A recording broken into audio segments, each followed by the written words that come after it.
Okay, we're here at Camp Kotok 2022, Danielle DiMartino booth. Welcome back. So great to be here. I think this is my 13th year. I want Wow, to say. lucky 13. Yeah, lucky 13. Lucky 13. Lucky 13. Terrific. Well, we had a fascinating conversation last night in the tannery room talking about inflation and the Fed. Let me just ask you to start off, is the Fed behind the curve, and what brings us to this position right now? 9.1% CPI, inflation, Fed's moving. Where are we in the cycle? So the Fed, unfortunately, actually now acknowledges and knows that it's behind the curve. And the Fed knows that it stood on this transitory narrative for too long. Part of that had to deal with the fact that there was a leadership vacuum. The Biden White House did not act swiftly to name Chair Powell as getting a second term or not. And Randy Quarles actually made a public interview saying that, had we had a better sense of what the leadership succession was going to be, we as a staff, as a board, Federal Reserve Board, would have gotten off of the transitory narrative earlier. But there was all of this kind of Game of Thrones internally, and so it pushed pause at the worst possible time. So the Fed was not able to get out in front of inflation, and instead now finds itself in a position of chasing it. So still after it. But the pushback has been if they raise rates too much, too quickly, it's going to throw the U.S. economy into recession. Right. What probability would you put on that? Quill Intelligence actually called the recession in January, and we're standing by that call, mainly because some of the adjustments that have been made to the household survey make the payroll data misleading. A. B. Your job openings data we know has been inflated because we now have a work from home partial business world. So if you're gonna place one position that's work from home, then you're gonna place it in all 50 states. So that's technically 50 job openings. So our biggest call right now is that we are actually in recession, with unemployment and the labor market being the most lagging of all indicators, which I learned week one inside the Fed. They always teach you monetary policy acts with a lag. The unemployment is the most lagging of all indicators. What we're seeing come out of, it started with crypto layoffs in Silicon Valley, but we're seeing that spread out to the cyclical economy and widespread layoffs at this point that very much tell you in real time, we're not going to rely on a rearview indicator. We're actually in the soup. So you mentioned the Dallas Fed. You grew up there. You spent a lot of time at the Dallas Fed. I came into my own as Richard Fisher's advisor. I did. Just quick minutes on your background and what you did with the Fed for the viewers. So I started on Wall Street. I was actually at a firm called Donaldson, Lufkin and Jenrette. It was bought out at the very peak of the internet boom. Interestingly enough, there was a large merchant bank inside of DLJ. So I was introduced to the world of shadow banking and private equity before it was a thing. Early days, yeah. Very early on. And that really influenced and shaped my thinking when I signed a non-compete, left the industry, and ended up somehow becoming a bureaucrat, working for a non-PhD in economics. We're both MBAs in finance. We both started off on Wall Street in New York as our initial positions, me and Richard Fisher. And I ended up kind of fighting the good fight and saying this QE business it's going to lead us on a road to perdition that is very difficult to extricate ourselves from, and we should be more thoughtful about this. Obviously I lost, but it was a fascinating time to be there.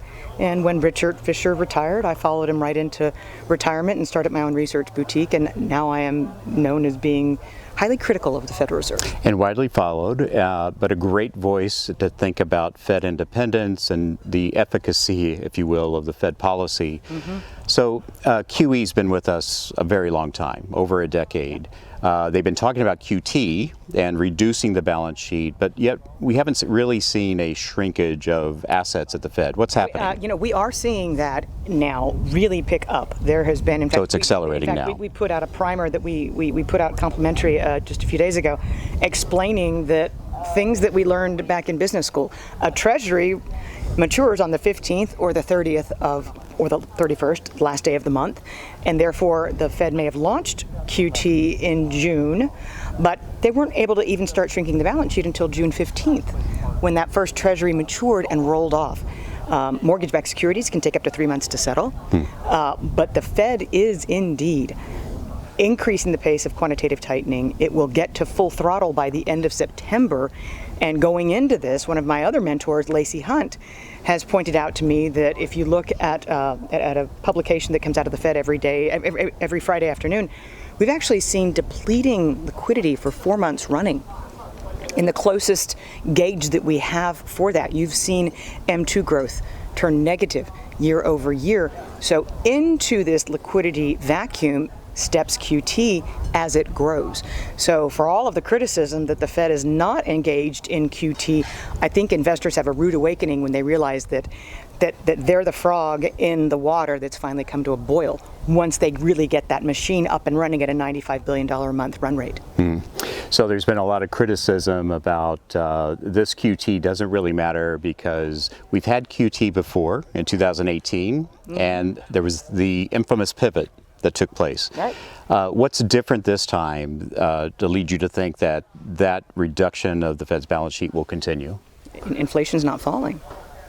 And, Ben Bernanke, he imposed a 2% inflation target, and over the span of a decade or so, was only able to hit that target 11 separate months. And that's because quantitative easing in and of itself, it generates a lot of liquidity, but is it lent or not? Fiscal stimulus, however, that goes straight into directly deposited into checking accounts.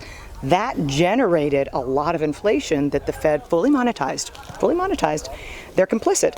And now the Fed is dealing for the first time since the early 80s. They're dealing with having to choose between, is it the employment mandate or the inflation mandate? I think that Jay Powell, now that he has been reconfirmed, I think that Jay Powell is going to be more resolute in sticking with trying to bring inflation down to the 2% target, or at least have a visible a confirmation that inflation is coming down before he steps back. And I think that that investors are mispricing and they're being overly aggressive in assigning it's going to be yet another pivot, yet another Fed put. Let's talk about Jay Powell and his resolve to get this fixed. What's your, being a Fed insider, what's your take on why you think he's the person for the job? So he is of the generation that grew up, admiring Paul Volcker. He remembers that Paul Volcker got death threats. He was the least popular person in America when he was combating inflation. We look back now with the benefit of hindsight and say, wow, what an American hero for slaying inflation. But at the time, he was vilified. And Jay Powell has a sufficient enough net worth that he doesn't really need to be a bureaucrat. He doesn't need the pension for life, the health care, all of this.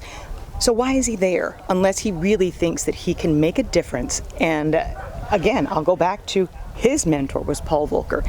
His hero was Paul Volcker. And I think that he will stay on inflation up until we sense that something is actually breaking in the broader corporate bond market. So the corporate bond market is the signal to watch. I think that's your pain point. I think that's the weak link in the financial system today, as opposed to subprime mortgages the last time we were heading into something this potentially cataclysmic.